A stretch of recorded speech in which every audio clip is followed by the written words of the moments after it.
All right, hello and welcome to the Addicts Anonymous podcast. I'm your host, Jamar. Today we've got a little bit of a different segment going on for us. We've got a roundtable discussion going on about the mental health field and as well as recovery. And right now we have Kyle, Barbara, and Randall with us. How's everyone doing this morning? Great. Morning. Hi. Good morning. And I just want to let's go around, introduce each other, so get to know each other a little bit better as well as our backgrounds. Let's start with you, Kyle. Tell us a little bit about yourself. Well, I'm originally from the Philadelphia area. Right now I reside a little bit outside in Bucks County. And I am a person in long-term recovery from both alcohol and cocaine addiction, that including crack, and mental health, which came up much later. I am former military. I am now currently a therapist in training to become a clinical psychologist, finishing my doctoral project as we speak, and looking forward to this discussion. Thanks, Kyle. And how are you this morning, Barbara?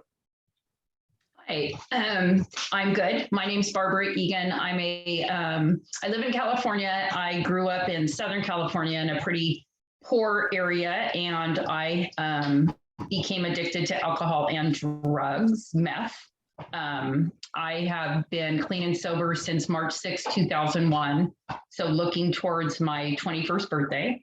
And I returned to school after getting clean and sober, and I pursued drug and alcohol, then went into social work. And so I got my MSW, Master's in Social Work in 2011, and then became licensed in 2015. So I've worked in a lot of different fields, a lot of different programs. And I currently work at, it's a homeless center. And I live now on the Central Coast in San Luis Obispo. So I've only been there a few months. I've worked at the state hospital before that. I'm also pretty active in my recovery. So let's see, I have lots of thoughts about everything. And I know that we all have our own experiences. And one of the things that I learned in school, I think it was medical aspects or something like that. Maybe it was, anyway, I remember one of the professors saying, there's no one right way. And I thought, because that really resonated with me, because I thought, well, if it worked for me, my way probably will work for everyone. And that's not the case. And so I try to be open-minded. And I know that we're going to be talking about harm reduction and medication-assisted treatment. So that's an interesting topic. And that's probably enough out of me. I have my dog in the background, Sophie. Oh, that's right. Good morning to the pup as well. And my friend Randall, how are we doing this morning? Good morning, guys. I'm coming from the Midwest, Illinois. If you want to say Indiana area, Wisconsin, close Iowa. So I'm in recovery. I've been around for over 20 years with about 3 relapses. I've recently just celebrated a year last month again, which I'm very proud of. This has been a journey on and off. I think for my relapses, I've been a part of my recovery, which has made me a much stronger person and more humble person.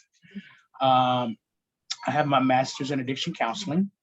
I received that in 2011.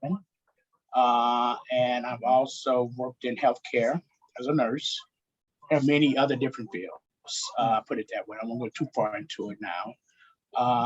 And I guess I can say I'm really strong into recovery. I enjoy what I do today. Today, I work with veterans. It's a different program. I work with veterans. And I don't really want to put my company out there just yet because we're being recorded. So I'm going to leave it at that. I work with people in that field. I am a clinical therapist for one part of the company. And then I also work as a case manager for the other part of the company. So I wear like 2 hats. So it's really an honor to work with the veterans. And it's a lot more that I'm learning about helping them to succeed because I have not only dealt with my drug of choice, which was crack cocaine, and later, as I heard Kyle mention, later came on the mental illness part. I suffered with a lot of depression and anxiety, which I was medicated a long time ago for that, but no more. Today, my treatment and recovery is making meetings. I just enjoyed being able to be a part of this platform to see where everybody's minds are at. I'm always looking to learn more. As an expert, no. I like to always be teachable and to learn more on what everybody at insight is on what recovery is, because everybody has so many different opinions about it. Mm-hmm, mm-hmm. And also I'm a part of the LGBTQA+ community. Okay. Jim, can I add a little bit more? Yeah, I'm listening. Yeah, let me add a little bit more. I'm 55 years old. I've been seeking for recovery since I was 22. So that's over 33 years. Now, I heard that Randall said that I need to see this too. I know it was going to come up later on, but I figured let me just pepper this now. I have more time sober than I have actually using. And that's from the very beginning of my use too. I've been fighting this ever since I was 22 years old. My active use is really more of a pattern, or my active use was a pattern of binging and regret and trying to get my life back together again. My last relapse was over 11 years ago now. Okay. But I attribute that to a combination of things, not just one thing. And I think that's important because as we go along our discussion, I'm gonna hold back some things. But as we go along in our discussion, as Randall already shared, that was so eloquent, how things started to come together and we find our niche. Same thing with Barbara, how we found that clarity and that niche to stay sober, what was going to make us sober, what was going to make us who we are today. So I want to hold back on some things, but I figured let me say that up front. And thank you for that. And I know one of the things you mentioned before, Kyle, was for each one of us, and you can start, Kyle, what does recovery mean to you? How would you define recovery? At the beginning of my searching for recovery when I was 22 years old, I wasn't sure what was happening with me. I have a deep faith in Christ. I'm a Christian. And I felt that I really wasn't being the best Christian I could be. So I went back to the church. Well, as I went back to the church and I kept falling and kept relapsing, I had multiple relapses because I really tried. It wasn't like a time that I did not really try to stay sober. Well, eventually I found people in my family actually was in recovery, and I started doing what they did, AA. And it did work for a little bit. It did, until it didn't. Okay. And now I'm trying to figure out why am I having these problems? Well, years go by, number of tries go by, 5 years sober, 1 year sober. And I went through this experiment of understanding what recovery really meant to me, not just to somebody else, but what it meant to me. And what I found out was that it was something key that happened to me when I was in my 40s. I'm 55 now, so almost 11 years ago. My mother told me, what you're doing doesn't seem like you're actually a hardened addict. Looks like you may have some mental health going on. She's a social worker, clinical social worker. And I said, maybe you're right. And when I started that path, that's what set me where I am today. Recovery is a total body and lifestyle change to me. It includes mind, body, spirit, soul, and intellect. All these parts of our humerus, I believe, must be in balance in some way, or at least we need to cope with the things that are not.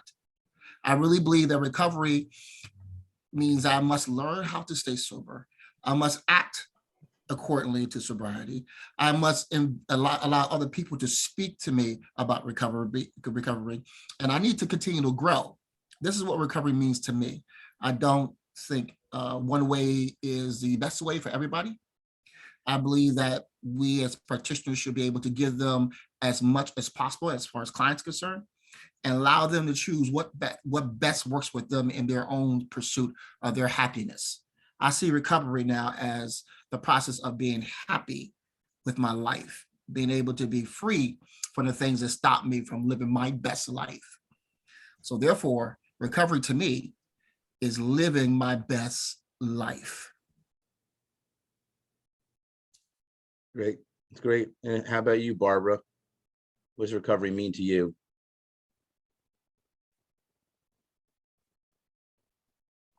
Sorry, I had muted myself. Yeah, I mean, what a nice way to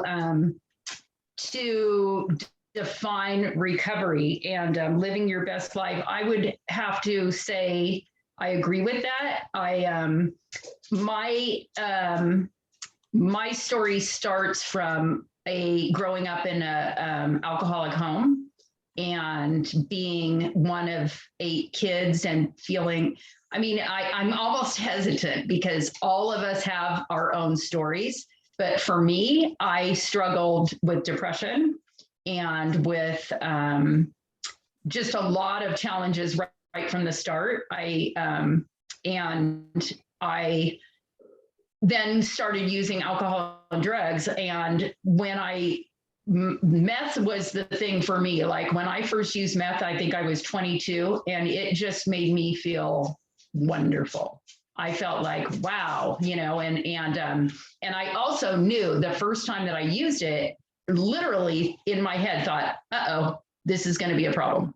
And I'll never forget that. And it was. And so I used off and on until I was 40, used, pretty consistently. When I say off and on, I only had like a very, very brief attempt at recovery, went to rehab and stayed clean and sober, maybe only 4 months, relapsed on weed, which I, didn't do anything that was recommended.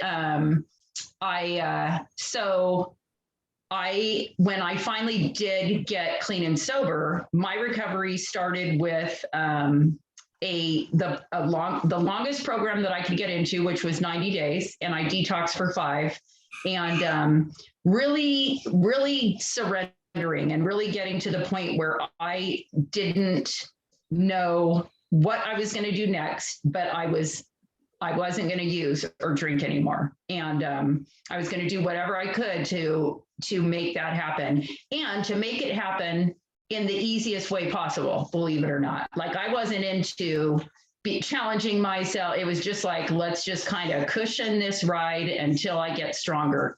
And I lived in a sober living for almost a year after the program ended. And that was a really interesting experience. And it kept me sober that first year for sure. And so yeah, recovery is really, like he said, like Kyle said, it's about living my best life constantly. Now, I also deal with depression, and most of my anxiety has gone away. I have been able to work through by having new experiences. For example, when I was younger and was in college, I used to drop any class that had oral presentation involved.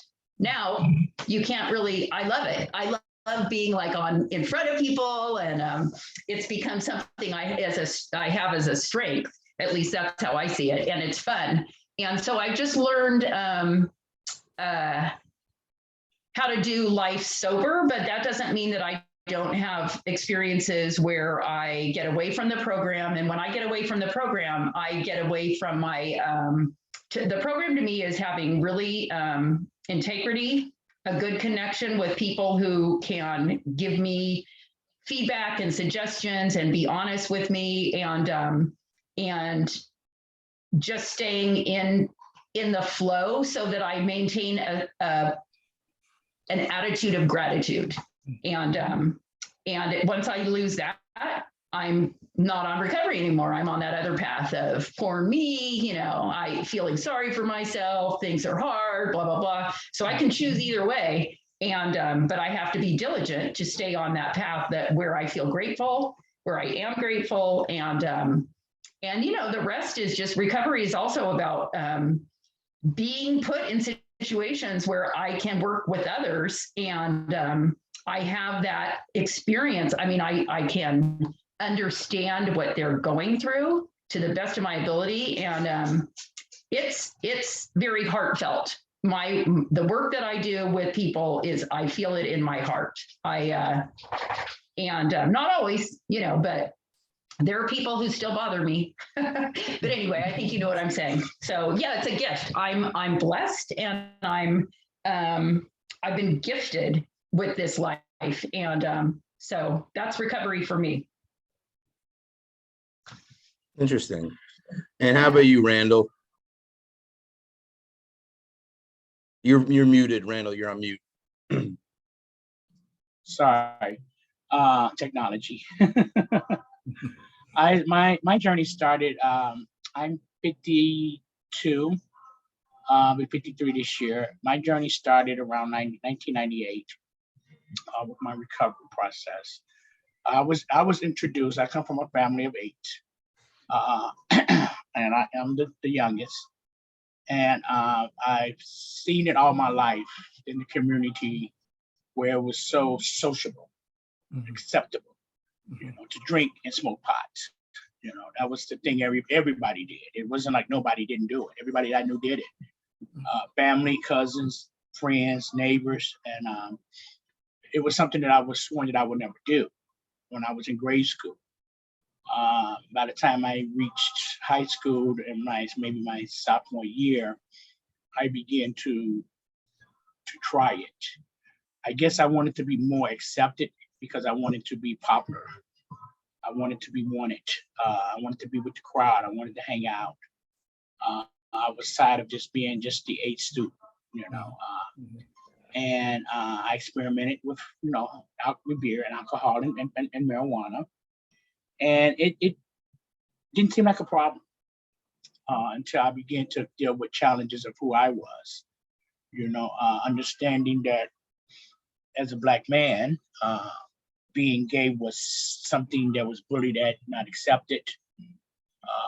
I was born in a Christian family, Baptist, something that I had to really hide behind other doors and stay in the closet about. So I dealt with a lot of that through my high school years, and I think that was one of the biggest things. I would see other people that was real more flamboyant than I was, and I always wanted to just be able to be out, and I couldn't because I hear people make fun of people, laugh people, and even hurt people physically. As I graduated high school, I began to drink more, party more. I had the more freedom of being able to get out and do other things.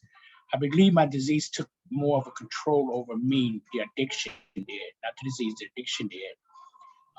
When I began to become more familiar with the LGBTQ plus A community, which was just called the gay community back then, and experimenting with drugs, sex, became a really big part of my coping mechanism because I would live 2 lives.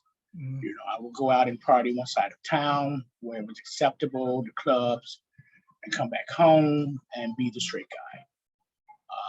Maybe my family knew some of my mannerisms or whatever. I never really had a girlfriend. Maybe I tried a few times just to prove that I wasn't, but that didn't last for long.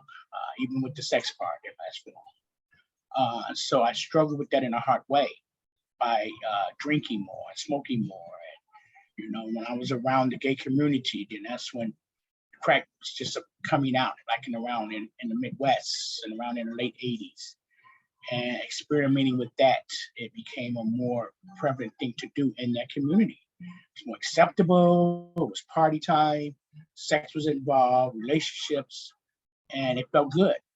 And I didn't consider myself addicted because back then a person who was addicted to alcohol or drugs, you saw what they looked like on the corner street, and that just wasn't me.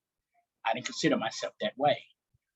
It's jump ahead years, as years went by, I continued to get into a lot of trouble. Police and the law and all of this situation, relationships, family. Couldn't keep a job. I had jobs, plenty of jobs, just couldn't keep them. It was horrible. I want to say around 98, I ended up with a DUI, and I ended up, can you guys hear me? I ended up getting a DUI, and that's when I was first introduced by the courts to go to these classes that they called them, into counseling and to do AA meetings. And that wasn't for me, as I said, I was really young then. But I went to fulfill that because I didn't want to go to jail. Of course, I went back and did my thing for years. About 2 or 3 years later, I came back to the program, running to the program again because of loss of situations with the law and family. I was doing it for them that again, for them. I stayed long. I think I stayed clean for about maybe 2 or 3 years. It worked. I did finally start working steps for the first time that time. I had got a sponsor. I was doing NA at that time, and it was really rough because back then NA was just so, I hate to say it, ghetto to me. That's what I look back on it now. They're so harsh, and I definitely wouldn't have revealed even to my sponsor that I was gay, because they made fun of everybody. Their thing was about wearing gold and looking nice and driving Cadillacs, and again, relationships was a real big bad thing for me. So I was so wanting to be wanted that when the first guy came along, whether he was getting high drugs or whatever, I lowered my standard just to be with that person. And eventually I started back getting high, and I would lose myself so bad that I was like, I think I heard Cal mention, I was more of a binger, because that's what my addiction took me. I can go days, maybe a week, without eating or cleaning myself, personal hygiene, and just getting high, and sex, and all of this stuff that would go along with it. Eventually, I got a hold of my life in 2007, I want to say 2008. I went into treatment, and I moved out of state. I went down to Southeast. I went down by Florida, Atlanta, and I did a long-term treatment there. And that's when I was getting introduced. And at this time, I was kind of like still in healthcare. And I got introduced to working with this gentleman to run some of his houses as being a case manager, because he was interested in my background. And I guess I carried myself in recovery. I stayed clean for about maybe a good 4, 5, or 6 years. And then again, I met a gentleman in recovery. He was Italian, and we started dating and moved into with each other. And he was doing opiates. And where I come from, heroin was predominantly where I was from. People didn't really do pills. It's heroin, crack, and alcohol. So I couldn't tell what, I didn't know if he was on opiates or not. So what happened was, as I began to see the change in him, and I found some of his equipment one day, I think it triggered something in me because I didn't want to lose him. And I ended up getting high with him, not on the opiates, but on my drug of choice, because he did that too, That went on for quite a while. I ended up losing a lot of things again for the third time, the fourth time around.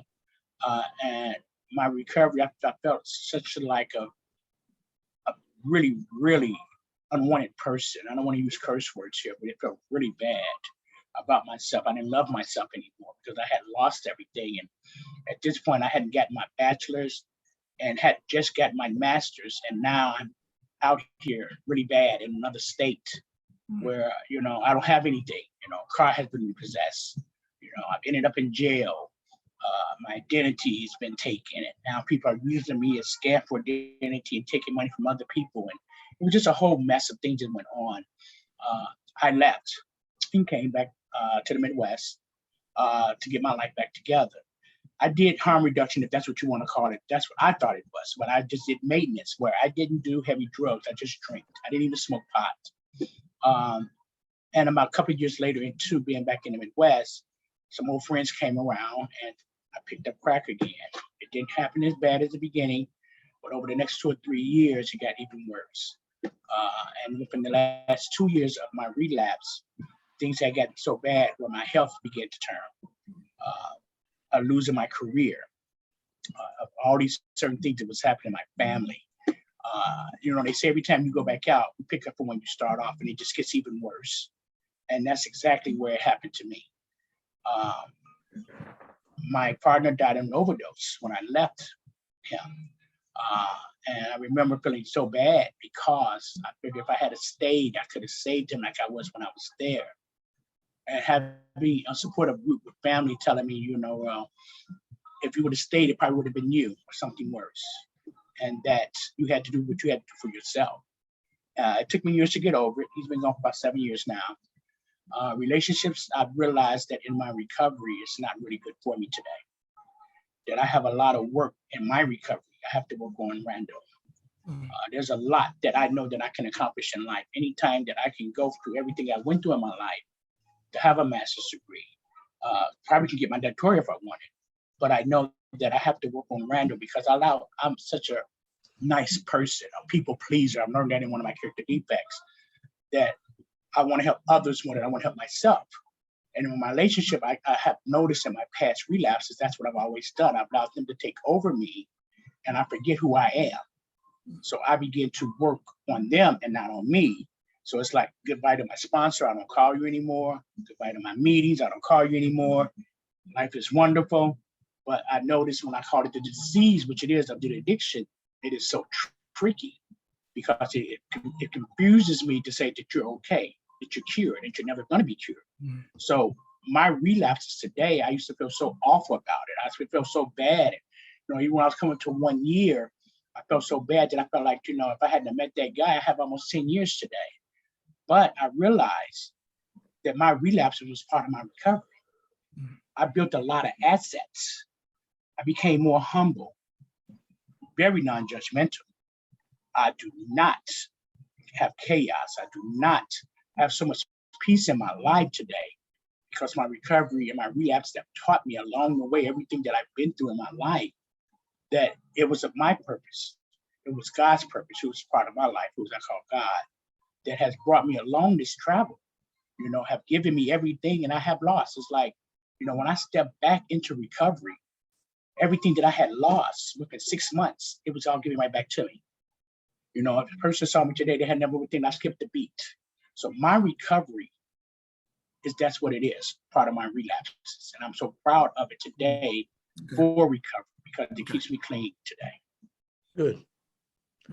So let me ask you guys this, and whoever wants to answer first, what is harm reduction to you?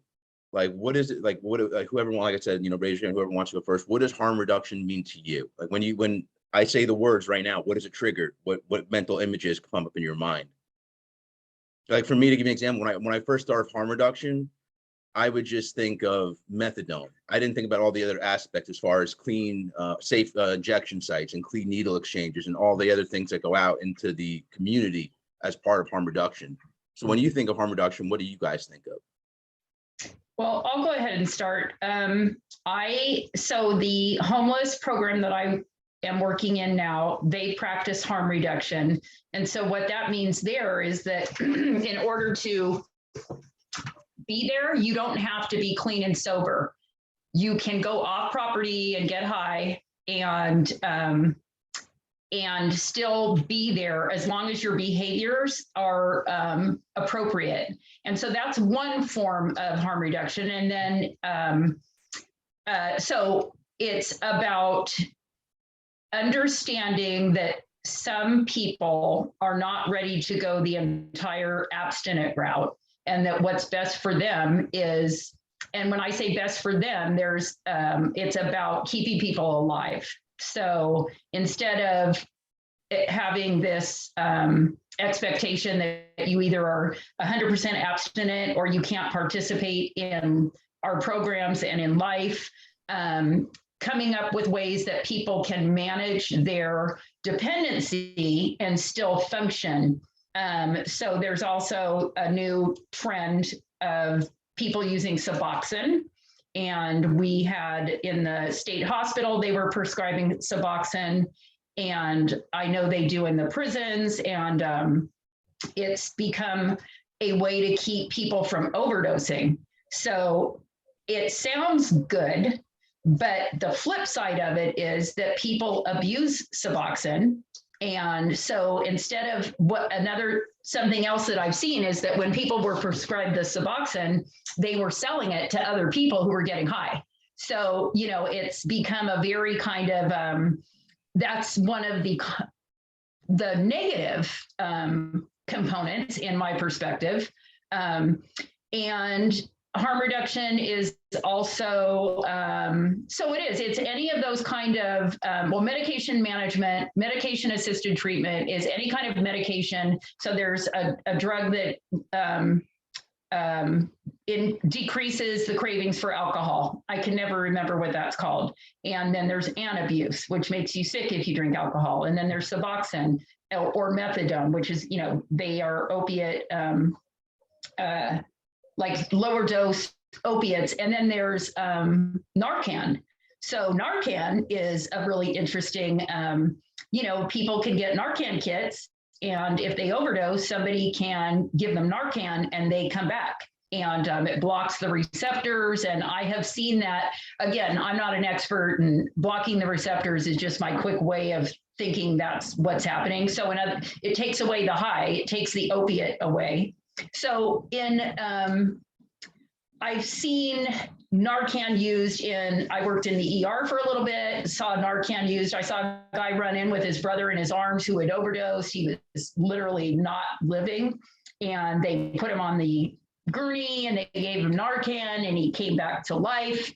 And it was amazing, because I'd never seen that happen. And in the meantime, the brother ran away, and this guy was pissed off because he couldn't, he came back and he was just, apparently it makes you angry. Or I thought, so he was like angry. He didn't know what had happened. I finally told him, you need to recognize that your life was just saved. So it'd probably be good for you to just be quiet. And because there happened to be police in the hallways at the hospital, and he was like, why are the cops here? And he thought they had to do with him, and they didn't. But so I understand the thought and the practice of harm reduction and keeping people from dying and from overdosing, and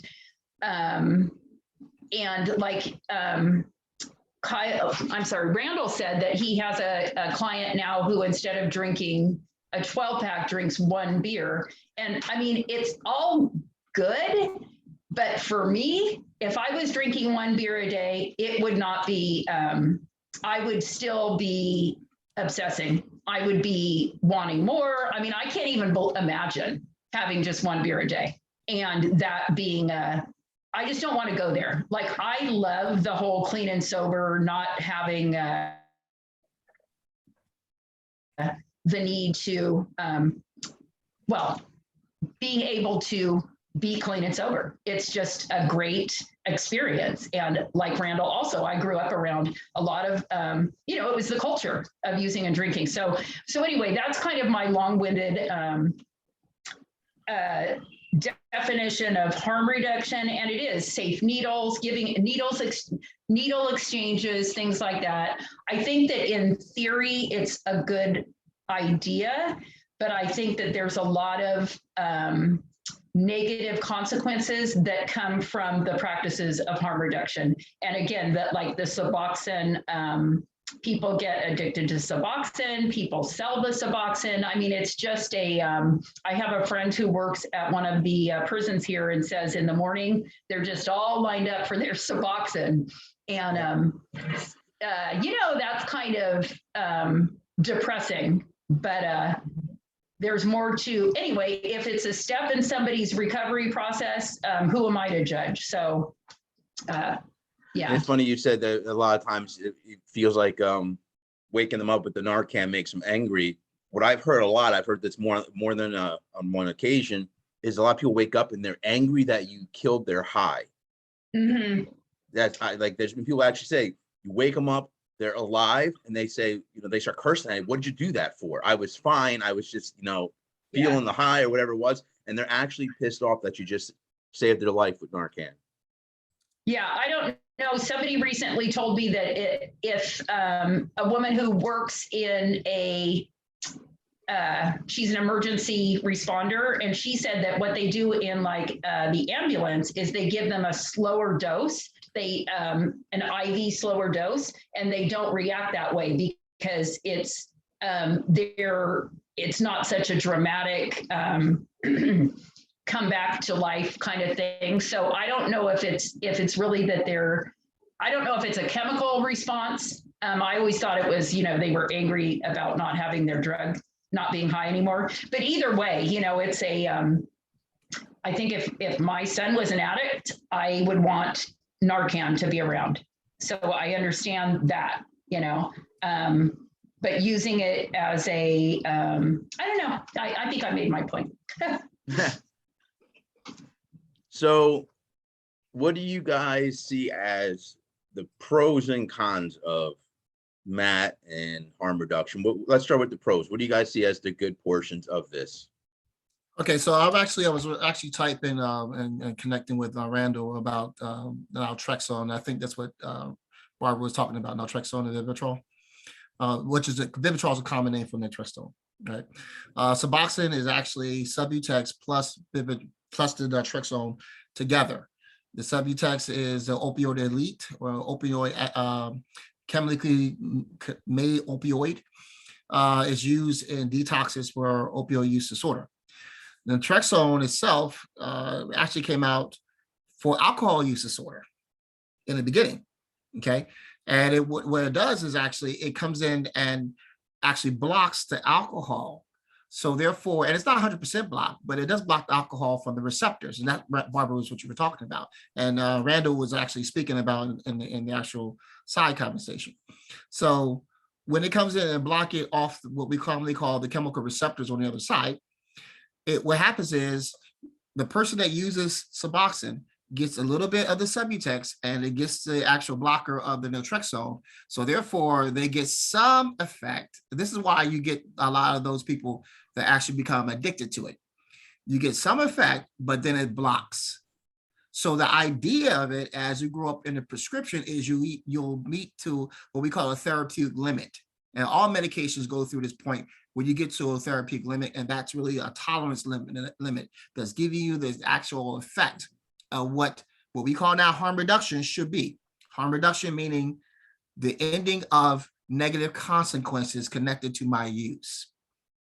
Now, however you want to frame that, Barbara, you did such a great job in framing it, because I really wasn't thinking about how harm reduction would work in a shelter system. You know, we talked before about the actual initiatives for the safe injection sites and those type of things. Those are all harm reduction practices in different ways, right?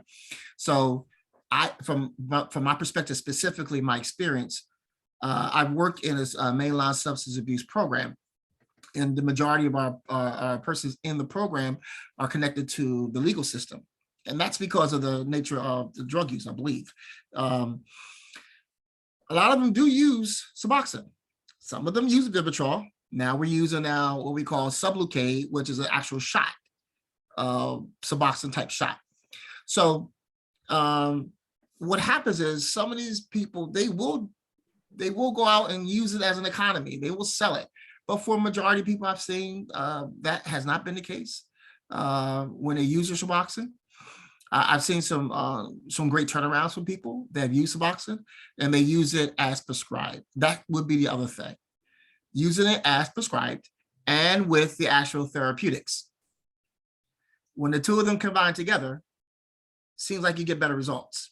If it's just simply using the drug, and this includes Vivitrol, the original opioid antagonist was morphine, not morphine, I'm sorry. Help me out, Mando. I forgot the name of the actual opioid MAT in the beginning. It's an M. Anyway, when you use these, yeah. Would you say again? I can't pronounce it. Yeah, I cannot pronounce it either. It'll come in my mind later. But yeah, when we use these specific drugs to help people to overcome the actual outcome of their drug use, meaning that the crime, the DWIs, the DUIs, the family issues, not going to work, these type of things, these consequences, what we were actually looking at reducing. So when we talk about harm reduction, we're talking about reducing the negative consequences of the use. So however that comes out to be for the person, that's what we're looking at and considering, in my opinion, for harm reduction. Okay, and I was talking about antabuse before. The actual name was disulfiram. That's the actual chemical name, but antabuse is the name. And antabuse works as a behavior modification tool. So when a person uses alcohol, the person gets a gag reflex on antabuse. That gag reflex can be very rough in the beginning. I mean, really to the point where you're throwing up almost.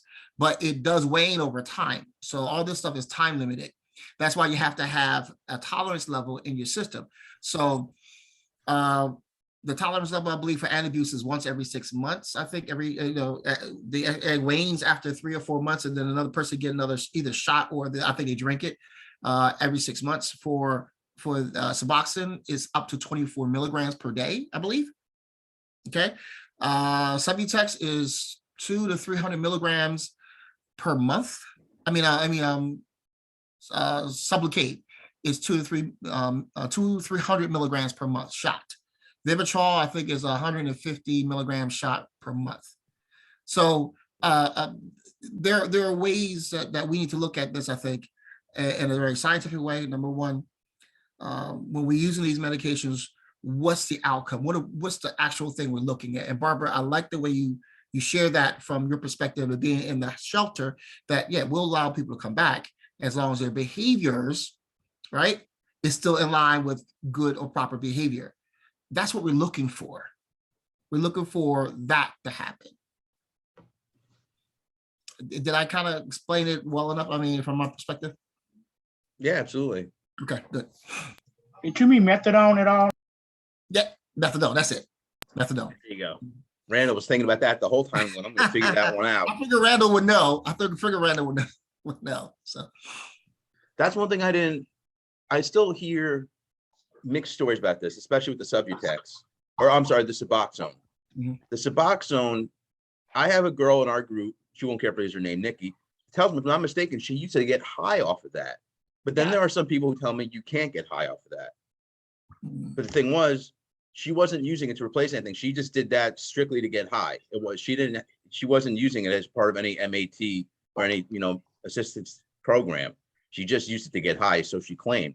But then I've had people say to me that you can't get high off that stuff. No, so that's what I was saying about the, I'm sorry, I keep shifting around. That's what I was saying about the people, the men that I've worked with that are locked up, and they're given it to manage their opioid addiction, but then they're selling it because people do. If you're not using opioids and you don't have a tolerance, then you will get high.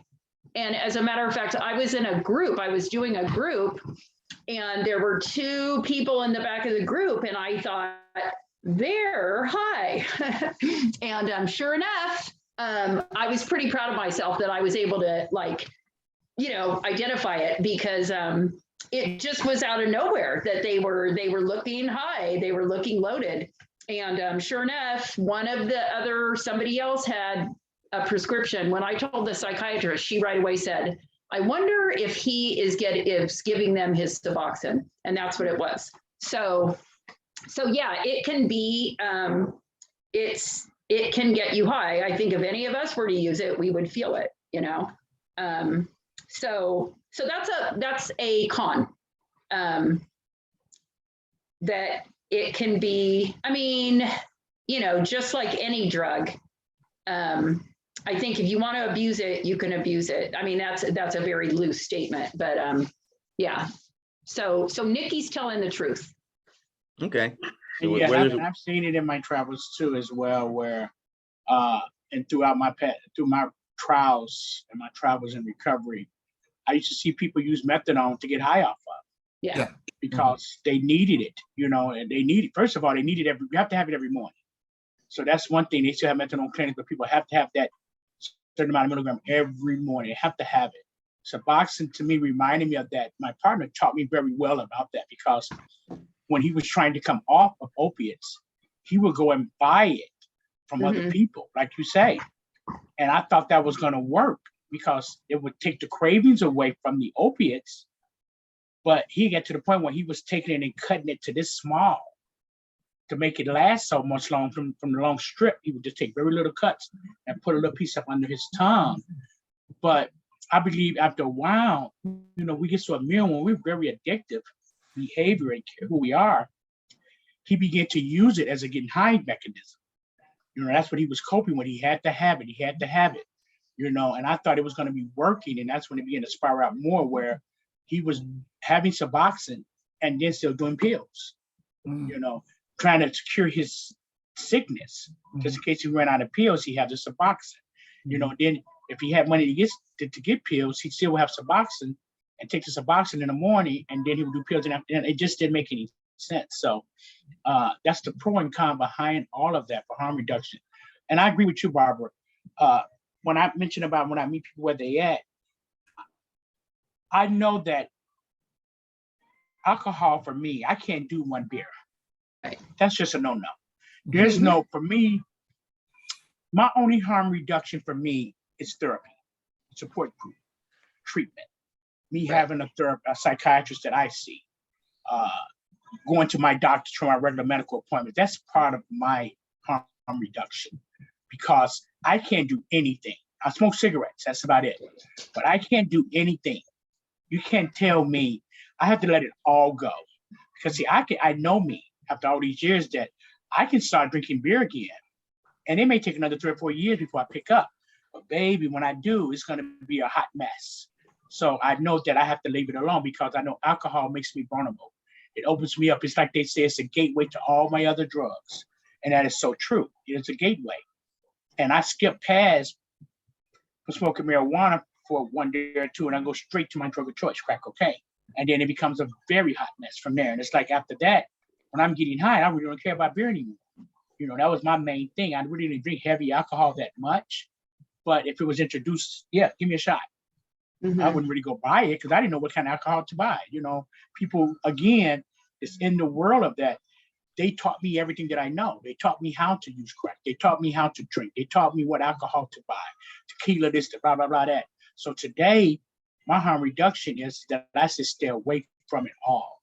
You know, people say, oh, you don't smoke pot at all anymore? No. You don't even have a glass of wine? No. I don't even want any non-alcoholic beverages. I tried that before, the NA beer. I tried that, and all it does is give me the taste, and then eventually I know Randall now, thank God. For some point, I know who I am. I don't even want that. So I don't even want you to tell me, oh, we're gonna make a mock cocktail for you. No, don't even make a mock cocktail for me. I don't want no great wine and all of that with ice cube and an ice glass. I don't want none of that. Give me a bottle of water, or just give me regular. I really don't drink juice that much. Give me a bottle of water. I'm a water lover, and leave it at that, or a soda, because I know what Randall do. You know, so that's my part of my harm reduction. But the people that I work with, I have to meet them where they at. But the pro part of it, you know, I'm trying to stop. What do you think will work? I know me. I know me. I get really, really sick. Alcohol can do a number on people, just like opiates do. You know, the withdrawal with alcohol, we know alcohol is the worstest drug it is on the market.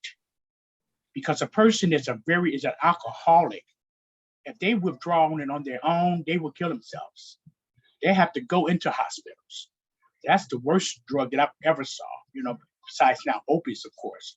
So I always say, what do you think have worked for you in the past? If they've never done it before, I give suggestions about harm reduction. You know, these are some of the things that I've seen people do, that I've seen in my travels. You know, they taper down. You know, for what you used to drink in a case of beer, let's take it down. Let's take off a 6-pack. And then go from there, and then take off another 6-pack. You know, let's go from there, and then take off another 6-pack. And that's just like with anything we do. I have to kind of make it correlate with people. It's like my eating habits. In order for me to do harm reduction and lose weight, I had to take away carbs. You know, and I take away those carbs because I know what it helps me. And then I begin to incorporate some of it back because my body needs to get more energy down and burn. That's the same way with cigarettes. People wear patches, they chew gum. It's a harm reduction. That's the positive type of on it. I think the negative part of it is that when a person, the con of it is when you're wearing a patch and then you're smoking a cigarette still, you know, or you just, it's just a disease. I call it a disease. I think we had this conversation in a meeting the other night that a lot of people are confused. And I don't know if Jim want to answer this question. A lot of people are confused. Why is it called a disease? And I tried to explain it last night. It's just like any other disease, like cancer, HIV, AIDS, it's like MS, you know, they all have treatments they have to have. And I had to try to explain to them that my addiction is a disease because my treatment part is this what I'm doing now of service. Me doing meetings, me having a sponsor, me working steps, me seeing a counselor, me seeing a psychiatrist. That's my treatment for my disease and addiction. And it is a lifelong treatment. It doesn't stop in 6 months or 6 years.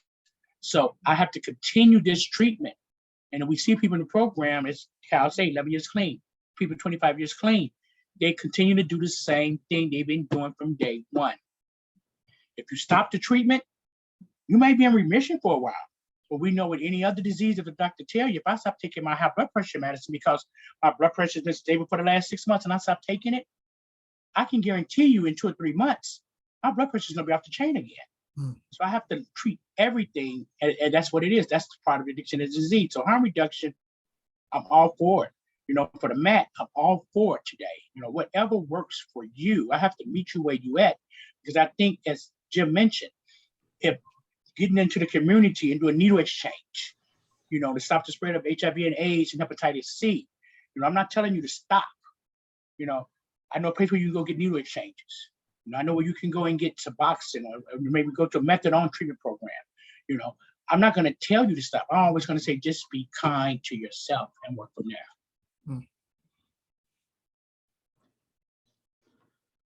So here's something that somebody brought up. So it sounds like we're getting some good stuff on the positives and the negatives of Matt.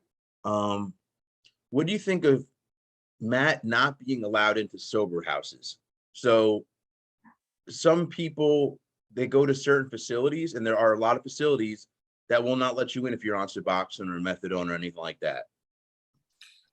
Can I answer on this one? Yeah, in Bucks please. County, we have we're now, the state of Pennsylvania is actually working on developing a criteria, a license, so to speak, or certification for a lot of the actual sober houses that we have here, or recovery houses. So in Pennsylvania, we have certain sects or sectors of sober houses. And it really depends on the actual recovery of the person that owns them. But most of these sober houses are owned by people in recovery, right?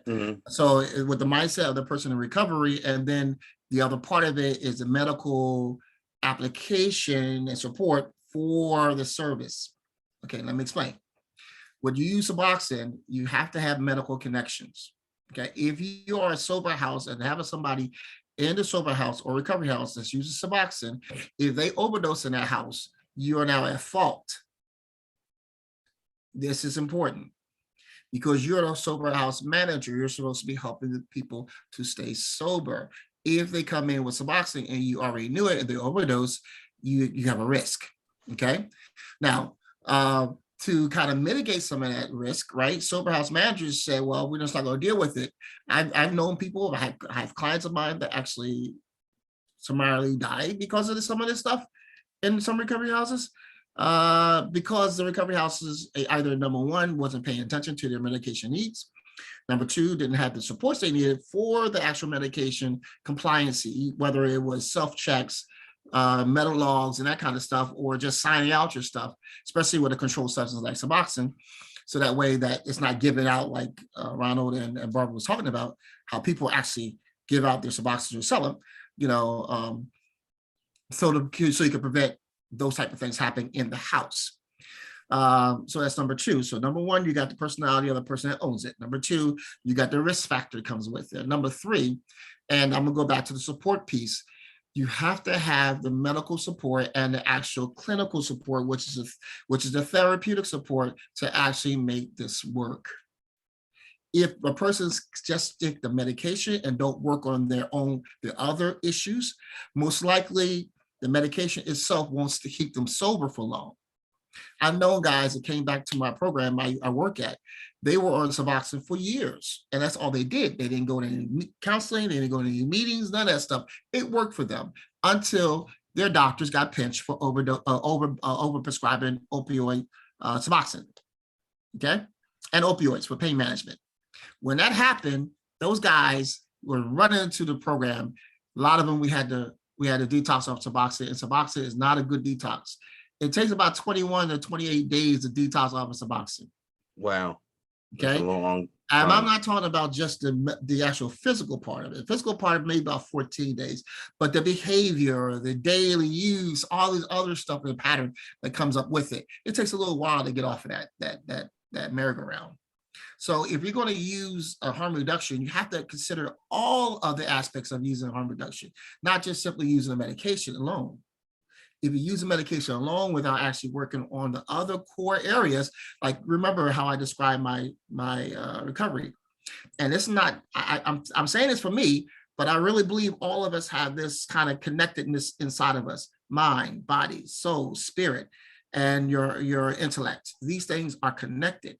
If we have this connectivity, I think we should touch every last one of them in our pursuit for recovery or our pursuit for having a happy life. a better life. And I really think that we do ourselves a disservice if we hold on just doing the medication alone and not do the other things.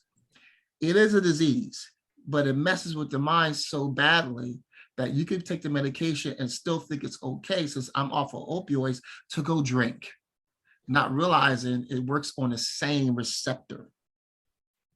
It works in the same chemical pathway in the brain, not realizing that. So it's okay to take a couple of drinks while I'm using Suboxone. However, that mental obsession could start again because I'm starting to do this all over again in my mind. Having something daily, using something daily like that. So the young lady that said that she was on Nikki, that she was addicted to Suboxone, I've heard this before. I've had a client of mine come in and I convinced him that the Suboxone probably would have been good for him to use because he had just went through an overdose. When he took the Suboxone, and I watched him, and I was looking at the therapeutic limit. He came to my office the first day. He says, "Kyle, I'm going to get off this stuff right now." I'm like, "What's going on with you?" He says to me, "Well, I feel like I did when I overdosed." And I said, "Okay." I said, "Give it a weekend. If you still feel that way, then just tell him to stop. It's okay." He stopped. Because see, the person have to be real with themselves. The reason why they're using it is to stay sober, not necessarily get high. If you reach your therapeutic limit, you should not be feeling anything, meaning that you should be feeling normal. You should be feeling stable, so to speak. And that's what we call stable, right? You should not be wanting more. You should not be looking for the actual, you should be stable. And I've had clients that actually got to the point where Suboxone does nothing for them. They don't even feel anything. But I have some other clients that actually use the stuff. And next thing you know, they're looking, feeling, acting as if they actually use heroin. And this is the whole thing. The mental obsession for some people, the behavioral issues for some people, and some other key issues that comes with actual use of the heroin start coming back, and that makes them feel like they're not actually sober. So these are things I think that we need to consider when we're talking about using these methods. This is just one method, right? We talk about the chemical method, harm reduction, but other methods as well. Are we reducing the negative consequences, or are we just saying we're going to knock the actual use out by substituting it with another drug? What's the real game? What's the real end plan for this game here? And I think that's where the focus should and could be. Is, are we reducing the negative consequences that come with the actual use of mainline drugs by using the MAT? And real quick, I see Randall, you got your hand up there, buddy. Oh, so yeah, I just want to agree with Kyle. You know, the clinical part is so important. It is definitely important because you have to have those components in your treatment. Again, in my travels and recovery, you know, I had to be redundant, but, you know, my partner went through that. You know, they said, I know you guys heard it in recovery, I know you have Cal, jails, institutions, and death. He went to jail when I left. He went into the institution, which was a recovery house, and he died in a recovery house. They found him in the bathroom. So it was jails, institutions, and death. How did he get into the house? Why was he able to get drugs? Or was he buying drugs in there? You know, this whole thing that we have people run these homes, but I've seen them in the past before I met him, that is so much goes on without any supervision. You know, so now they've kind of made laws to strengthen it more stronger. That if I want to open up a recovery house with my own, with my degree, I have to get clinically licensed. I have to be able to run it through the state. Because you're taking on people's lives, you're watching other people. And if I have someone manage it and I'm getting funded for it, I have to have people with the credentials to also help run it. You know, a nurse needs to be there, counselor, psychiatrist. You know, all these things come as a component to treatment for the MAT program because it's so important. And I have to reinstate this what Cal say. You know, again, you know, anyone that's listening in the world, you know, that's just like with any other treatment that you go through in your life. You know, if you're dealing with cancer, you're seeing a psychiatrist, you're seeing a nutritionist, you're seeing a physical therapist, you're seeing all these different components to help you through your treatment. And with my treatment, again, as far as for harm reduction, my treatment for MAT with my addiction is I have all these components. And I have to add spiritual component to mine. So I go to church. Some people don't have to add that, but I add it because I need that. I need that connection to my God because I have to have that to keep me balanced, you know. And then I had to try to figure things out in my life. That's like with self-care. I have to take time out for random. You know, it was so hard for me at one point when I kept coming back in recovery. And, you know, these last 3 or 4 years, it's like, I don't even want to have sex. Because I was so afraid that I put sex into the mix that I was going to relapse because I always put sex and drugs and alcohol together. That's how it always happened. So I had to pull away from that. You know, I know people like with porn. You have to be careful with porn, you know, because that's a thing also that goes along with addiction. You know, for pleasure, okay, fine. But what is it that's in your mind? You have to work on these things for yourself. It's all about self, you know, because if you don't know who you are, I've been that route. And I always try to express this to a lot of people. Our addiction is a form of everything about us. You know, that goes from eating. And I think I mentioned this to Jim, you know, when I got clean and I started buying from Amazon, you know, I would get that urge at work with my phone beeping so your package is delivered. You know, that same urge of an addiction I would get that I'm going to get drugs. I had to back off from that. You know, going to the grocery store, just buying stuff because I had money. You know, oh, I can go get a new car. I had to stop because, see, I noticed that with me, I know with my addiction, when I get tired of doing that, buying, eating, sex, I know where I'm going to go next. I'm going to go to what really gives fulfillment and enjoyment for that clinical part of me and my brain. It's going to say that receptor, oh, no, this is just not enough. You know, and all I have to do is catch me at the right place at the right time. Right here, have a drink. No, I'm good, man. I don't need it. You know, 2, 3, 4, 5 minutes later, 2, 3 hours later, give me a drink, man. You know, that's how my disease of the addiction treats me. And I have to be very curious. I have to always be aware because I know it's lurking. You know, and I have to do meetings because I hear people share about death and how they're dealing with it, their diseases of other mental health issues they're going through, how they're dealing with it. I need to hear it because when it comes to my door, I can always go into my visible tool chest and say, oh, Cal or Barbara mentioned something about that in a meeting one day. Let me pull that out and let me use that coping mechanism. Let me use that coping skill because it may help. And if it doesn't, I try another one. But I don't throw that one away. I always keep them for later because I think I dealt with people in crisis where they're so afraid to use old coping skills because they never worked 5 years ago. And I always say to them, well, you know, they didn't work 5 years ago. Let's try them today and see what happens. You never know, they may work again. You know, you used to like to walk along the beach, but you don't like to do that anymore. Let's see if that works now. You know, give it a try. And we're so afraid to try it because we're so afraid that it won't work. And then we're just like really hopeless. We have to try something different, you know, try it again. I'm not going to throw it away. I'm going to hoard those tools because I may need them. And that's part of my MAT and my harm reduction. Yeah, that's the other question I have is some people also say with MAT, doesn't this deter people from getting sober? Doesn't it continuously, or Barbara, you wanted to say something? I do. So back to your question about should sober livings have use medicate MAT. So I just want to say in everything that we've been talking about, my mind, of course, is going. And I talked about no one size fits all in the beginning of this. And so what I'm thinking is that with what everyone has said, a really good treatment environment and a really good sober living would have an individualized treatment focus because different people need different things to achieve sobriety and ultimately be in recovery. And for me, that being in recovery is being clean and sober. And so what I believe those components, I mean, so if one person needs the medication, the Suboxone, it should be just like a lot of programs are in phases.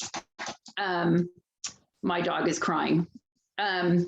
So I think if they're using MAT, that it should be a phase, like phase 1, and then it eventually go into phase 2, maybe, decreasing it and becoming completely abstinent. I need to, let my dog in, I'm sorry, because I'm going off track. Oh, that's okay. Let your dog in. All right, I think that what she was trying to, I hope I'm not speaking out of turn with her, is that the phase 1 would be build up to tolerance. Phase 2 would be when you're at tolerance, how's your life working and living, how you're actually managing it at that very moment. And this is all with clinical, right? And then phase 3 could be, and I'm not exactly sure if this is what she meant, but it could be how to actually titrate from the actual use of the MAT in such a way that you could get back to your normal level when you don't need it. In the beginning of using Suboxone, not necessarily Vivitrol, but Suboxone, the thought was it was a short-term solution for this problem, for the issue of opioids, and that a person would get up to 24 milligrams, stay up there maybe, well, between 16 and 24, and maybe stay that way up for maybe a year, 2 years maybe, and then as their life areas start to get better, they can see themselves to start to titrate off it where they don't need it any longer. That was a thought before. I think that's, Barbara, she's back. I think that's where she was coming from. You're on mute, Barbara. Barbara, you're muted.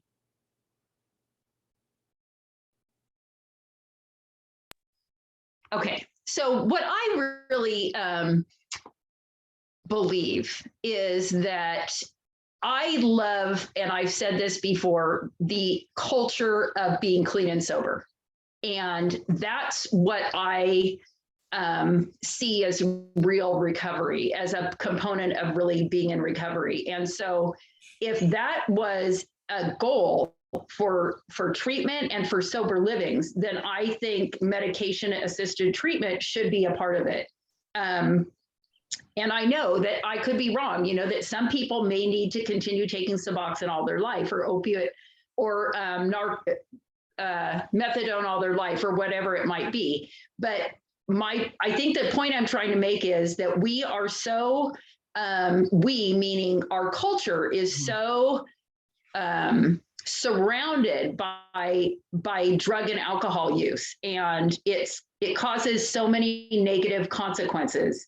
And I just think it's kind of like the devil, so to speak. Like I really want to put like a cross and no, stay away. And I think that that if we can have really long-term environments for people who maybe don't even know what it's like to be clean and sober, who maybe don't even know that they can achieve that.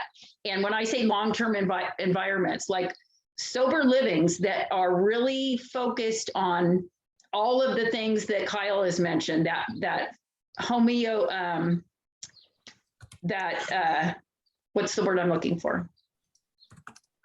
Homeopathic? No, just the complete recovery in all the different areas of our lives, spiritually, physically, mentally, emotionally, and that's where the therapy comes in, that emotional. Many people that have substance use disorders have trauma histories, have mental illness or mental health issues because of their trauma history that has never been addressed, and so working in a state hospital, those are the people that are in the state hospital don't come from healthy, high functioning families. They come from very either neglectful, gang involved, poor, they come from a culture where they have had a lot of disadvantages, and accompanying all that is a lot of trauma. And so most of them start using and drinking at a very early age. And that's one of the reasons that they have had, so it isn't just their mental illness, and it isn't just the crimes they've committed because they come from prison.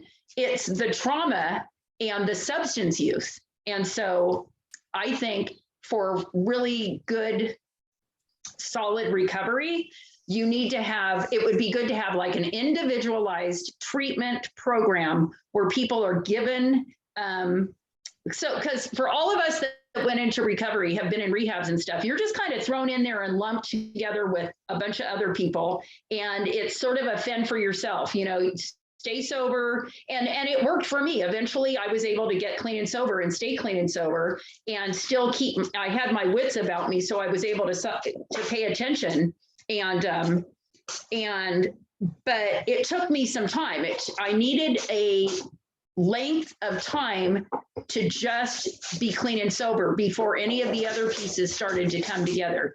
So I do feel like I'm rambling, and I don't mean to be rambling, but I feel like whatever works, there's all kinds of combinations of things that might work, and MAT might be part of what might work. Harm reduction might be part of what might work, but it's also about really giving that person hope and hoping for them that they want to achieve abstinence. And if they can't, they can't. But so that's kind of my spiel. That's my preaching there. Okay, and you weren't rambling at all. I appreciate all your feedback.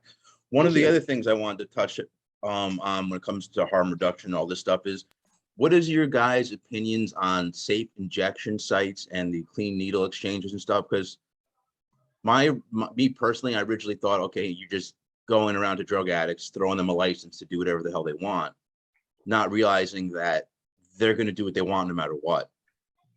Whether they're using puddle water in their syringe or filtered water in their syringe, they're still going to put something in that syringe and they're going to shoot themselves up with it.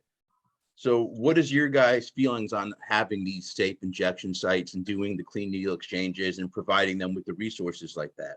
I'm going to jump in real quick. I'll just say I think it's great.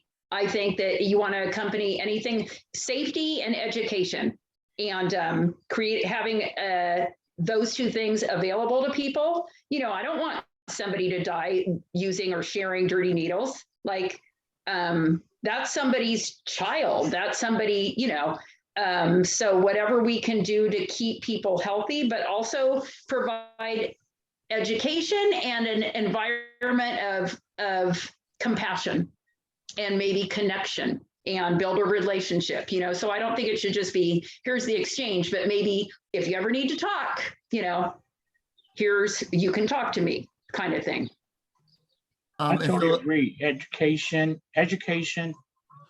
intervention is really important. Intervention is really important in education because that goes a long way when it comes to not just giving them and letting them go. Here's a pamphlet about it. Are you doing it right? It's all about patient. It's about education and intervention. I think it's important to have it in our communities, and every community don't have them. And it goes back to what Barbara was saying earlier. I put in the chat. Environment is really important because you can go from community to community, and they don't have none of that. And you go to a certain community, and they have all these different outreach programs. Needle exchange, MAT programs. They got all this stuff that's really in their community. And then like where I'm at, you go to one part of the city,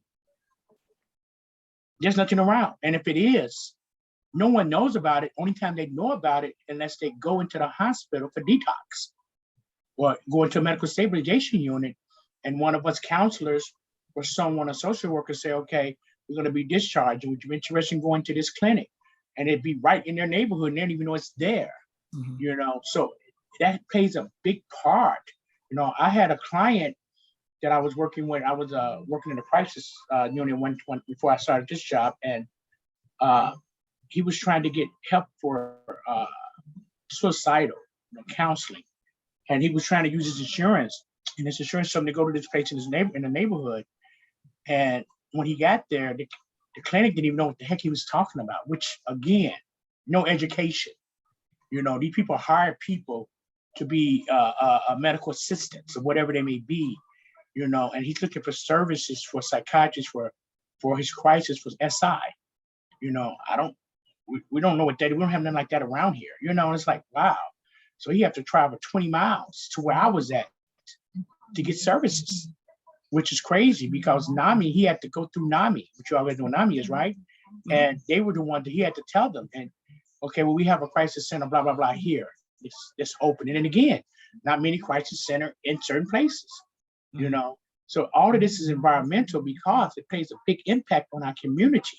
You know, every store, for where there's every liquor store, there's a funeral home, you know, on the same block. You know, for every corner there's a liquor store and a funeral home, you know, a couple of blocks down, they're selling drugs. You know, what about the outreach centers? What about the community centers? Okay, they're starting to build them, but a little bit too late. You know, they're coming in when they need to, but it's kind of at this point now where we having people that's dealing with they're dealing with mental illness. You know, we see a lot of crime happening, and my outcome on it is, it's not because people are crazy. People are dealing with being undiagnosed with mental illness. You just don't shoot outside your car because somebody pissed you off and shoot them and kill them and there's kids in the car. You just don't do that. There's mental illness behind that. So there's got a lot of paranoia and delusion going on.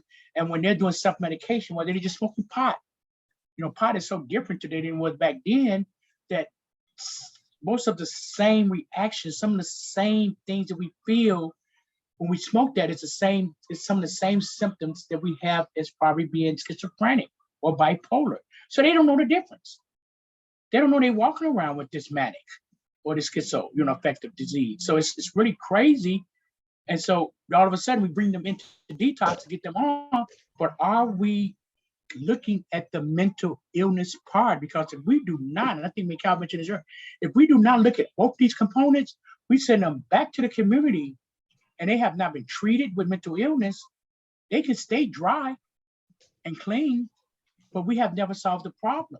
Whatever past trauma, it could be sexual abuse, you know, a past trauma saying someone gets shot, whatever it may be, those things are still there. And until we deal with that, then our recovery gets better. Because I can stay clean, but am I dealing with my sexuality? Am I talking to someone about that? Because if I'm not, I won't be where I'm at today because, like I think I told Jim in the back way before, it took years for me to get to a platform like this to share who I am. I would have never done it because I was so afraid of that, how people would treat me or talk to me because of the trauma that I saw, how they affected other people. But until I worked on that, it makes my recovery process a lot more better. Okay. I want to chime in on the safe injection sites. I was telling Jim before on the podcast that we had, I think it was about 2 weeks ago. So Philadelphia have an initiative. They've been introducing into legislation the actual safe injection site. And one of the reasons why is Philadelphia has, on the East Coast, has probably one of the worst open air markets for opioids. And that's in the Kensington area of Philadelphia. All right, so in the Kensington area of Philadelphia is also where they're proposing the new safe injection site. Well, the community around it has been so traumatized by the opioid epidemic, you could actually go on YouTube and look for Kensington, Philadelphia, and you'll see what it looks like to have an open market for drugs and alcohol, much like what happens, I think it's Santa Barbara in California, or on the piers in down South Beach. But this is a purely open air market. Kids are going around, families, everything else, trying to live their life, and then this is what you see. So their feeling is like, well, we're trying to help people, but will this be more of a help or a hurt? And this is the mindset of some of the folk down here. But also on the other side, there's stigma. Okay, and when we talk about stigma, we're talking about how people actually interact with one another and kind of generalize a group of people to be a certain way. A lot of it has to come with the social implications of drug use, of course, but stigma, I think, is a barrier to actually being able to implement a safe injection site. At one point, when I first heard about it, I was like, clinically, I don't think that's a good idea. Because now we're giving people a way of using on a regular basis. Where's the help at? Until I figured out or found out later, as I continue to look at it, that the therapists or the actual nurses that are going to be there, the object is actually to give them that, hey, listen, while you're doing this and you're coming out of this, maybe you want to see somebody about changing your life. You know, maybe we can help you out with clean needles. Maybe we can help you out with social services. Maybe we can help you out with this, that. Because to be honest, when a person is actually using, they're probably at their most, if you get them at that right point, right, in their use, they're probably at that point to say, you know what, maybe this is a good idea. Maybe I need to change my life. Maybe I can do this. Maybe I can do that. You know, because in my own addiction, and my last place of use was in Kensington, Philadelphia. And I'm not an opioid addict, by the way. Okay. But I've seen so many people using opioids. I've helped people get recovered from opioids that I could see the devastation that happens with it, with that specific drug of use, that I can't say totally no to it. But I also think that we really need to have dedicated staff, people that understand how to bring a person in and not necessarily convince them, but give them all the opportunities that are available on a consistent basis. Those that won't get weary, because to be honest, if the idea is to help people get services, right? Could a professional that see a person come in and day out get weary from seeing what could happen with a person as they continue to use? Could be. Never know. So I think these are the type of things that need to be really discussed. A good, solid clinical team that includes everybody part of the clinical spectrum and governmentals need to talk about how this can work from point A to point B. Maybe a phase approach, you know, instead of just supporting people using, maybe a phase approach where at the end there's some type of harm reduction to the point where negative consequences are dealt with. You know, motivational interviewing is being used. You know, relapse prevention is probably taught. Something we can use as prevention methods can be used. Whatever we're going to do, got to get to the point where that site makes sense. That's the whole key. And that the community themselves can say, I can get on board with it. Because stigma is a big barrier, I believe, to why the site's not being done right now in Philly. How we understand what that site's going to be used for, the traffic it brings, you have to really understand where I'm coming from. Any one of you, just go and click on Kensington, Philadelphia, and you'll see what I mean on YouTube. You'll see it. Once we get the site going, what is it going to look like? Key point. Okay. And there are other countries that have really safe practices. And I mean, it's like, don't recreate the wheel or whatever that expression is. Mm-hmm. I don't know. I think Canada, and I'm sure, anyway, I'm sorry to interrupt, but I want to say something that that was Randall brought up about if there were community centers and people had access to like people who cared. It reminded me when I was back in the day, I was on welfare. And when I was like at my worst of my drinking and using, and just things were not going well. And I remember going into the welfare office. I can still remember clearly. So I had slipped and I had a cast on because I broke my wrist. You know, I was drunk, I slipped, I fell, I was just a mess. And the woman who worked there looking at me saying, I can't remember what I was there for, but her looking at me saying, is there anything else I can help you with? And I was like, no. Is there are you sure? If there's anything else I can help you with? And I know she was looking at me and she saw me and she saw that I had problems.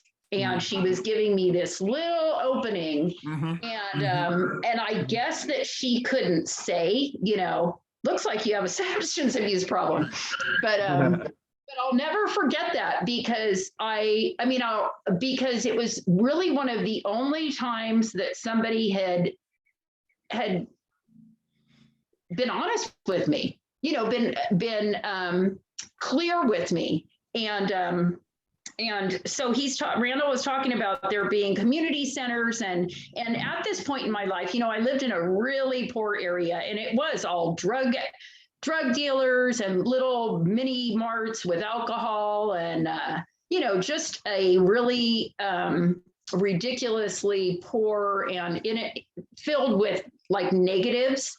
And if somebody had been like, if there had been a community center with coffee and donuts and friendly people, I would have gone in there.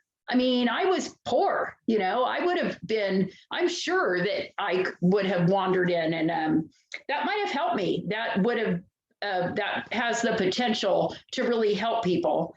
But again, back to that woman asking me that, I'll just never forget that. And so I feel like we need more things like that, like Randall said. And as far as any kind of prevention or interventions, it's people need to be willing to face that there's a problem, and we're still so in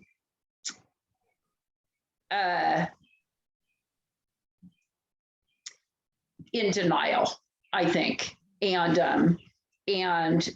Or maybe it's because the alcohol industry is so huge, or maybe it's because, people make money off of, or the pharmaceutical, whatever. I mean, maybe it's because people don't want to look at the issue squarely in the face because of financial reasons. But there's so many different ways that we could be helping people.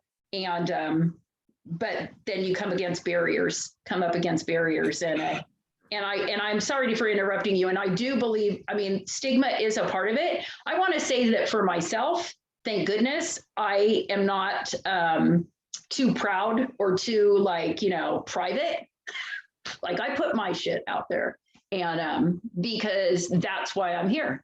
And I don't always feel comfortable doing that, but it's the truth. Like, I'm not doing groups in a mental health facility because I'm a great student. It's because of my life experience and being a recovering alcoholic addict, and then whatever came after. So that stigma is a tough, people, even that my coworkers have frequently told me, oh, you don't want to tell people that. You don't want them to know that.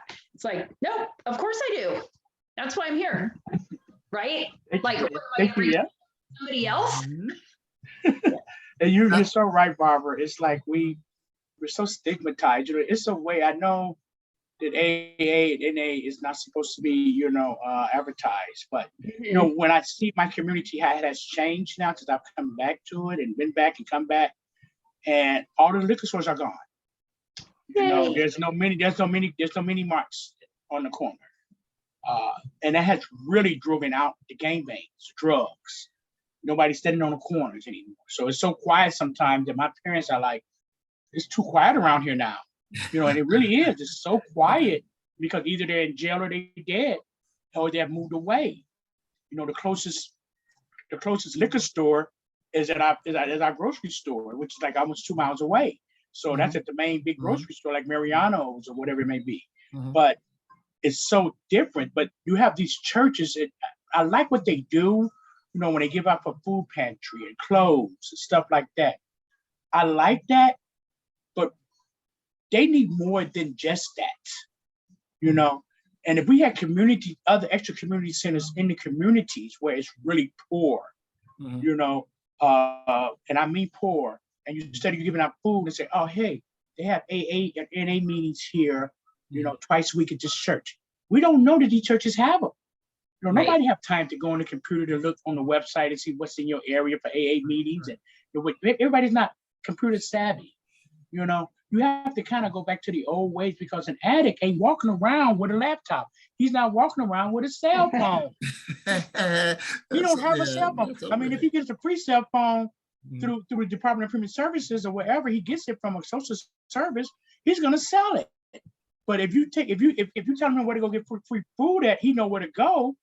And when he gets there, you give him a bus pass, have some intervention and education behind it and say, hey, they have counseling here in this neighborhood, or they have, meetings here at this church, that would draw people to come. So when they in their throes of their addiction, they say, oh, that church, this is what That church that gives away food on Saturdays have meetings there on Tuesday nights. You know, that's how you kind of get the word out. But we're so afraid of what we're going to say and how sensitive it is when we're watching people around who we love die from this disease and addiction for no Right. reason. Right. You know, even our detox and medical stabilization units, our psych wards, you know, the doctors, you know, I think to myself that I'm glad we're getting a lot more people in this profession that have lived it because they have more compassion about sharing something. Because I get the same thing. I just had a meeting the other day. You brought it up, Barbara. I just had a meeting the other day on my job. And I was talking to my supervisor in our meeting, our supervision, about a client that I shared some information about. And said, "Oh, you don't share too much." You know, and so we had in another meeting, me and another coworker said, "Well, Randall, that's what we're supposed to do." You know, sometimes that's how you build trust with your clients. That's what makes them get comfortable. You know, if I don't tell them just a little, I'm not going to tell them everything. I'm not going to give my phone number and address and all of that and get down into the gory details like I did with you guys. But I want to build that trust to make them get comfortable who I am so they can come to me. You know, he would have never opened up to me about his heroin addict, his addiction that he had 3 years ago. If I had to start sharing some things and his psychosocial and found, he said, "Yeah, I used to be a heroin addict 3 years ago." You know, I would have never known, but because I opened up about some certain things in our conversation during the psychosocial, he was able to get comfortable with me to share this. And that's how I feel. If I go see you, Kyle, and you're doing, you know, you're talking and you're sharing some things about your recovery, I'm gonna feel comfortable. I'm gonna say, "Yeah, man, I'm this and I'm that." You know, I really feel comfortable about that, you know, and I think it's important that we always want to back off because of the stigma of the shame or how it's going to affect the company. This is how we save people today. This is why we're here today. You know, I'm uncomfortable a little while with recording, but it's about service for me. It's about giving back. Yeah, so I see that because I think we're getting close to the time, right? Yeah, we're getting close to time. So what's up? Just the last thing, and the reason why I brought up stigma was that I think that barrier, once we are actually working through that barrier in the popular, and it's coming because we hear the mental health going on and with athletes, actors, or they for actors for years have been struggling with addiction. That's been out there. But the mental health aspect of it and how it connects with addiction, that stuff is now getting more mainstream and normal, right? And the more and more we mainstream and normalize this conversation, the better these harm reduction efforts are going to work, I think. I think if we focus on how we actually improve people's lives, whatever mechanism we use, right? I think all of our lives are going to be better. You know, crime is going to be reduced, productivity is going to go up, and all these other things if we learn how to actually help people instead of harm them. And I think some of our practices as therapists in the past have not really given them enough access, right, to living their best life. And that's why I said in the beginning in my recovery, when you asked me that question, I said, what do I really consider my recovery? I consider my recovery being the best me I could possibly be. That includes recovery. It's not the totality of it, but it does include it. It's a very big part of it, but it's not the only thing. Does that make sense? Okay. So I focus on every aspect of my life because without it, like Randall said, until he focused on some stuff, it wasn't working. If I let go of any part of me and don't work on all of it, that pain from that one part can cause me pain in the others. Okay. And that's why I think when I got the mental health taken care of, because all the rest of my life was fine. I got 5 years sober straight, just being in the church and doing the work I was doing and going to meetings, that kind of stuff. But when I got the mental health under control, that is when I started to see my life blossom, where I was totally feeling that I was free. That was the key. And I think we need to, as a whole, in recovery, outside of recovery, we need to realize that mental health, coping skills, all this stuff is not, these are not just catchwords. Really believe that we need to really settle our soulish self, our intellect, our peace, get that developed in a greater way. Because the more and more we actually focus on that, I think the better our lives are going to be. I really do. And I see that in the lives of my clients. My clients call me back all the time. Guys that are either struggling or guys that are actually doing well. And man, they report some of the great things they're doing for their lives. Not all of them go back to AA, and they don't. Some of them are doing it with self-supporting with their families. Some of them are going to smart recovery or refuge recovery. But there's other people that actually have all types of supportive mechanisms as long as they are living their best life and enjoying their life, connecting with other people that are living their best life. I'm finding that that's almost as important as just staying off the drugs itself. Without that, I don't think I would be happy being sober. I'm going to be honest. Right. Without my purpose of life, I don't think I would be happy. And who would want a miserable Kyle? I don't want a miserable Kyle. I've almost committed suicide 3 times because of this. Because I was not living my truest self. Today, I refuse to live not to live my truest self. I'll be honest with myself. And now work towards becoming even better day to day. That's all I wanted to share. That's my final comment. Yeah, I was gonna say well said. That was very, very well said. I agree with Randall. Does anyone else have anything in closing they want to throw in there? Make sure we didn't forget anything I didn't touch upon. I know we had a lot of stuff to talk about today. I think it was pretty good conversation. I'd like to thank you all, and I want to say to what Kyle said, and that's what we want for other people to experience. And that's why we work in the field, is hoping that, it's so hard to get someone to believe that their life can really be wonderful. And so, it really is just one step at a time. But the reason that we're so invested is because their lives really can be wonderful. And just giving people that hope, or that, just that little glimmer of hope. And then, like you said, to see that happen. Honestly, I haven't had that experience. I haven't seen a lot of the people I've worked with because get better. And so now I'm glad I'm at the homeless center, because I think I will see that. And that will be so rewarding. I totally agree. And to close of mind, I was going to say the same thing, is that, I do what I do, I've learned this from old school. I hang with the winners. Right. Whatever you're doing, Kyle, in your recovery, I want to get close to that. Not to get close to you, but get close to you is to learn for how you keep doing it. Right. What you got, I want that too. And I know I can get it. It's not like, oh, I don't know if I'm going to get it. Yeah. I've proven it over myself over and over. So I try to explain that to people when I do that self-intentional disclosure. Yes, I was a bum. Yes, I did things that I'm very not happy about.